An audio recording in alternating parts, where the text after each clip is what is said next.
yoshlar, oilalar o'rtasida endi bizda albatta jinsiy aloqalar haqida gapirib o'taman.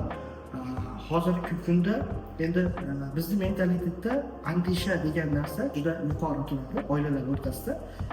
Ular hech qachon mana shu jinsiy aloqa er-xotinda qanaqa o'zini his qildi, ayolda qanaqa his qildi, yoki erkak o'zini qanaqa his qildi, bu narsani ya'ni muhokama qilishmaydi. Chunki bizda andisha masalasi oilamizda juda yuqori turadi. Bu jinsiy aloqa qilindi, bo'ldi, lekin buni kim qanday qabul qildi va kimga yoqdi, kimga yoqmadi, bu narsa muhokama qilinmaydi. Lekin bora bu narsa albatta ayollarda o'sha yaxshi jinsiy aloqa qilmasa o'sha ruhiy buzilishlar kelib chiqishi mumkin. Erkaklarda ham shu ruhiy buzilishlar, nevrozlar kelib chiqishi mumkin. Chunki bizda shunaqa tafovut bor. Masalan, ayollar, erkaklar 17-18 yoshda jinsiy aloqaga zo'r bo'ladi. Masalan, kuniga 2-3 martalab jinsiy aloqa qilishga imkoniyat yetadi, kuchi yetadi. Bu bora 35 yoshdan keyin bu narsalar asosan so'ra boshlaydi. Aksariyat 35 yosh so'ra boshlaydi. Endi tafovut buzildi. Lekin ayollarda 18 yoshdan 35 yoshgacha bu oddiy jinsiy aloqa so'rash. Oddiy jinsiy aloqa so'rash. 35 yoshdan o'sha 45 yoshgacha bunda endi professional jinsiy aloqa bo'ladi. Professional, chunki ayollarda eng professional davri 35, ya'ni jinsiy aloqaga eng xohishi, ulardagi ham o'sha jinsiy aloqadagi bor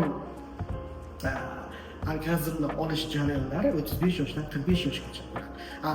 Endi masala erkak o'sha 35 yoshgacha professional davrini tugatdi.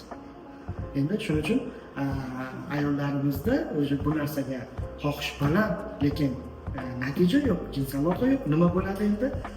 Ko'proq mana shu genital kasalliklar, ya'ni ruhiy buzilishlar, keyin mana bu jinsiy aloqaga bo'lgan organlarda o'sha buzilishlar va keyin erta klimakslar paydo bo'lishi, tug'ruqlar pasayib ketishi, mana shu kasalliklarni keltirib chiqadi. Shuning uchun bemorlarimizga, o'zi patsientlarimizga, turmush tarzida yashayotgan vaqtimizga nima tavsiya qilamiz? Mana bu yoshlikdagi qobiliyatni yo'qotmaslik kerak. Yoshlikda qobiliyat yo'qotsa, normada uxlash kerak. Har ruhiy, jismoniy zo'riqishlar qilmaslik kerak. Hech qachon shu organizm 8 soat uxlash kerakmi? 8 soat uyqusini berish kerak. Chunki kechasi odam uxlagan payti organizmda shu erkak uchun kerak bo'ladigan testosteronlar, energiyalarni yig'ib oladi. O'shanga 8 soat vaqt kerak, 6 soatdan yetmaydi. Ayollarda 8 soat uxlash kerak, uning ichkaridan o'zi barcha energiyalarni yig'ib, ertangi kunga maslahat qiladi. Ertalab u erkak kishida masalan misol qilib aytadigan bo'lsam 10 gram testosteron berilsa, shuni 8 gramni dunyo tashishi uchun ishga, ovqatlanishga, boshqa bir ishlatiladi. Shuni 2 gramni kechqurun jinsiy aloqaga atab qo'yiladi. Shu 2 gramni ham shuni boshqa narsalar uchun yoqib ishlatib olmaslik kerak. Hozir ko'pchilik bizda ayollarimizda shikoyat tushadi, erkaklarda bir oyda bir jinsiy aloqa qiladi, bir haftada bir jinsiy aloqa qiladi, yo bo'lmasa bir tez bo'shanadi degan shikoyatlar tushadi. Bu shikoyatlarni ko'proq bartaraf qilish, buni eng yaxshisi ko'proq ikkita yo'li bor. Yaxshi uyqu, yaxshi harakat. Bo'ldi. Mana shu jinsiy aloqani juda ham sifatini oshiradi. Mana shunday qobiliyatlarni yo'qotmaslik kerak. Ko'proq harakat qilish kerak, yaxshi ovqatlanish kerak, uyqularni vaqtida berish kerak. Agar bu narsalarni amal qilishmasa, keyin o'zlaricha dori qabul qilishadi. Bu dori ham vaqtincha narsa.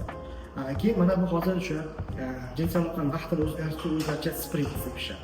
Bu spreylar qachon borib o'sha jinsiy aloqani sezmaydigan bo'lib qolasiz erkaklar. Spreylardan ko'proq foydalanmang. Bu spreyni keyin ayollarda foydalanansizlar. Bunda ayolingizda ham o'sha jinsiy aloqaga bo'lgan hissiyotini, sezuvchanligini pasaytirib qo'yish. Shuning uchun bu narsaga qattiq e'tiborli bo'ladi. Chunki jinsiy hayot bu insonni 50% hayotini tashkil qiladi. Xohlaysizmi yo'q, 50% hayotini tashkil qiladi. Jinsiy hayot orqasidan kayfiyat yaxshi bo'ladi, jinsiy hayot orqasidan farzandlar bo'ladi, jinsiy hayot orasidan munosabatlar, oila tinchligi ta'minlanadi. Shuning uchun bu hayotda muhim narsa. Bu narsaga qattiq amal qilishlaringizni tavsiya qilib qolaman.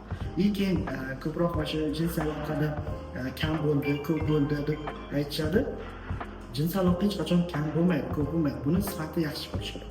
3 minutdan 5 minutgacha, 6 minutgacha bo'lgan jinsiy aloqa bir norma jinsiy aloqa hisoblanadi. Shuning uchun bu narsani kam bo'lganini sifatini yaxshilash kerak. Ya'ni o'sha munosabatlarni yaxshilash kerak. Yaxshi munosabatlar, yaxshi jinsiy aloqani sifatini oshirib